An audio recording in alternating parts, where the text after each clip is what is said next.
takkan nak pegang je.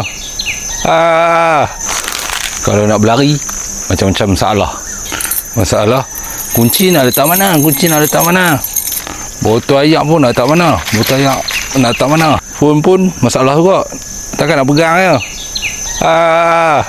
Jadi jangan risaulah, barang-barang macam ni kita boleh isi dalam beg macam ni, barang-barang personal. Kita berlari bukan nak semua nak bawa satu barang daripada rumah, satu rumah tu nak bawa kan, kita bawa sikit-sikit je. Handset buat simpan, lepas tu IC lah, duit lah, semua boleh dalam ni, banyak lagi ruang. Lepas tu kunci apa boleh buh kat sini, dia stretchable kan, contoh lah kan, ni macam-macam kunci pun masuk kan. Kunci dia stretchable, jadinya dia akan pegang kita punya kunci tu elok-elok lah. Dia akan rapat ke perut kita masa kita pakai ni. Dan satu lagi botol air, yang ni yang 500ml, tapi kalau aku personally aku akan recommend pakai botol air yang 250 kot.